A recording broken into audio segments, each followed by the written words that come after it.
What is genome editing and how does it work? Gene editing is essentially the process of editing the DNA of an organism by altering, removing, or adding nucleotides in the DNA sequence. Gene editing uses what are called engineered endonucleases. An endonuclease is an enzyme that cleaves phosphodiester bonds in a nucleotide chain. Special engineered endonucleases are specific to gene editing, also known as designer endonucleases. There are three main types of gene editing techniques that use engineered endonucleases in gene editing: ZNFs, or zinc fingers, TALENs, or transcription activator-like effectors, and CRISPR. Nucleases in these techniques are able to introduce double-stranded breaks at desired locations on genomes. The double-stranded breaks can be used to eliminate certain genes via DNA repair or can make modifications to the genome. ZNFs, or zinc finger nucleases, were one of the first genome editing technology to be created. They are very expensive and difficult to construct, thus quantities are limited. Zinc fingers are transcription factors, and each finger recognizes 3 to 4 bases of a sequence, and by mixing and matching these fingers, scientists can target almost any sequence they want. ZNFs contain a zinc finger and a focal endonuclease domain. In order to activate the focal, it needs to be dimerized. Specific zinc fingers recognize different nucleotide triplets and dimerize the focal nucleus. Now, activated focal nucleases can introduce a double-stranded break in between the two zinc finger binding sites, which leads to recombination modification of the gene. TALENs, or transcription activator-like effectors, are easier to construct than ZNFs. Also, they are marginally cheaper than the expensive ZNFs. TALENs contain a nearly identical peptide sequence called tails that have an affinity to the DNA bases on the gene. Small differences in these sequence repeats determine which DNA base it has the highest affinity to. Usually, 15 to 20 repeats of the unit is needed for sequence recognition. Tails fuse to a focal monomer, similarly to ZNFs. The pairing of the tails and the focal make up the TALEN system, which will induce the dimerization and the activation of focal, which introduces a double-stranded break, which leads to recombination modification of the genome. CRISPR-Cas9 technology is the most new and innovative technology and is the easiest to construct. It is also simpler, faster, cheaper, and more efficient than TALENs and ZNFs. RNA-guided endonucleases use a short guide RNA, or gRNA, approximately 20 nucleotides long, to recognize the DNA and bind the endonuclease and cleave the DNA in a desired location. Clustered, regularly interspaced short palindromic sequences, also known as CRISPRs, are found in bacteria. They identify and destroy foreign DNA. In CRISPR technology, gRNA can be designed to target desired DNA sequences. Cas9 is a nuclease associated with the CRISPR sequence that has 2 active cutting sites, one for each strand of DNA. gRNA directs Cas9 to the target sequence where it unwinds and breaks the double-stranded DNA. The double-stranded break can be repaired in which the genome is modified. CRISPR technology, unlike TALENs and ZNFs, can make simultaneous mutations because multiple guide RNAs can be added. It can also be controlled using activator and repressor domains to control gene expression rather than editing. Human Fertilization and Embryology Authority, also known as HFEA, recently approved the research of a London scientist, Dr. Kathy Niken, on gene editing of human embryos, the second study ever done, the first of which took place in China last year. Their goal is to understand what genes are involved in making an embryo grow. This could lead to us being able to remove diseases before birth.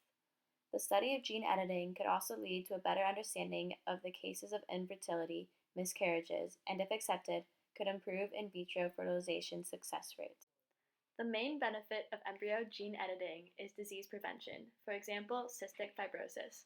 Scientists would be able to see the outcomes of embryos to determine their health and edit out faulty DNA. Gene editing can prevent birth defects and can even change genetic makeup of cancer that is prominent in a family's history.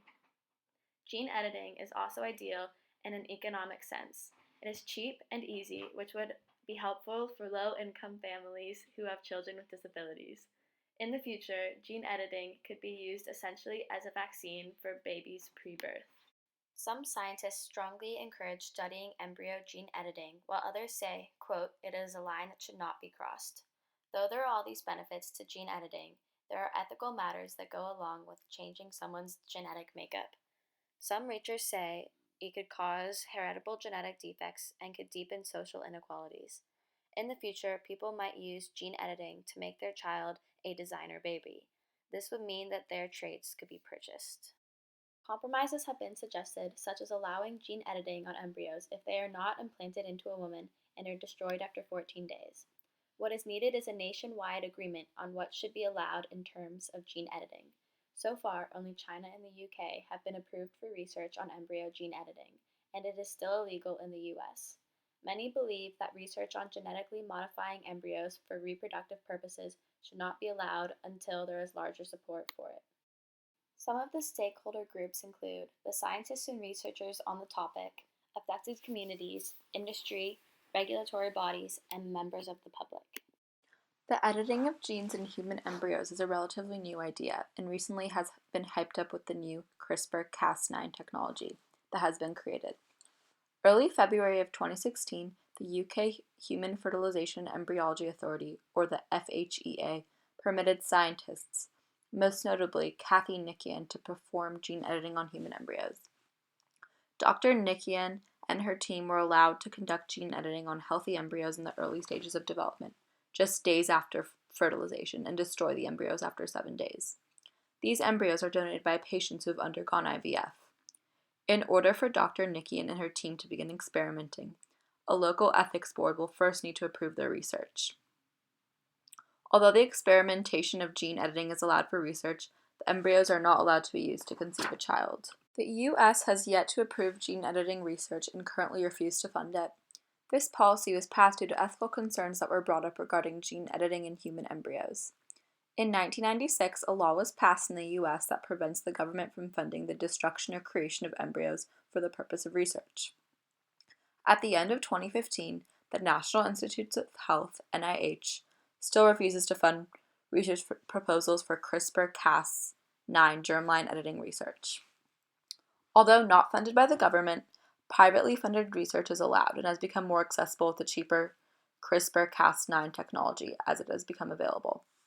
Even though the UK is most notable, other countries are starting to pass laws on the editing of human embryos for research. Germany, for example, passed strict guidelines for the editing of these embryos. The law states that embryos cannot be produced purely for research and that even the excess embryos may only be subject to research after 14 days of life. Manipulation and cloning on the embryo is also illegal. People living with disabilities do not necessarily want to be fixed. With embryo gene editing, scientists are not able to give the baby a choice of whether or not to have his or her genes altered, even if it is to prevent a serious genetic condition. The choice should include a number of people, including the embryo, the parents, the scientists, etc. There's also the issue of fairness among classes. Less wealthy parents may not be able to pay for a procedure to fix their child's defect. If we have been able to survive with gene-related faults for this long, is it necessary to spend time studying and enhancing embryo gene editing going forward? An issue also arises with the fact that embryos that will later develop into human beings are being treated as a lab experiment, with scientists who have the power to potentially genetically tweak certain things that will affect the rest of their lives. The ethics of gene editing is a big question and argument. There are two main arguments that surround gene editing. On the one hand, some, including the scientists that have carried out these experiments, believe that gene editing is a revolutionary new technology that could change the future and prevent embryos from developing with life-threatening disorders by altering the errors in the gene sequence. These people, including Dr. Kathy Nikian, believe that we should take advantage of this new medical device that could eventually abolish many types of genetic disorders. They believe that we should also be able to make the choice for the patient in order to alter genes relating to serious conditions such as cystic fibrosis without the consent of the patient, who at the time is an embryo. Another argument is that the genetic modification of a human's genes is unethical. There is the idea that these embryos, which will develop into humans, are being treated as science experiments that can be altered and changed in any way the scientist wants, without the consent of the patient, since they are an embryo. Since CRISPR and gene editing technology changes mammalian germ cells, it has the ability to alter heritable traits that can be passed down on future generations. This has caused a lot of ethical concern, as alterations in genes made now could eventually influence the rest of the human population. Another concern is that, even though at the moment the hope for gene editing is just to alter genes that cause serious conditions, that eventually it will lead to people wanting to other changes in their children not related to life-threatening issues, such as taller children. There is a fear that this will eventually develop into a desire to change superficial characteristics, as well, such as eye and hair color. Many believe that it is unethical to make changes, even if they fix genes relating to serious genetic disorders, without the consent of the patient, as this decision that will overall affect the rest of their life. We believe that embryo gene editing should be allowed up to a certain extent. This is an exciting new technology that can be used for disease prevention, but should not be used to alter other aspects of the patient, such as physical traits or non-life-threatening attributes. We believe that the patient should have a say in the matter when attempting to alter genomes for non-life-threatening or serious alterations, which is not possible when dealing with an embryo. Also, the development of gene altering is a slippery slope.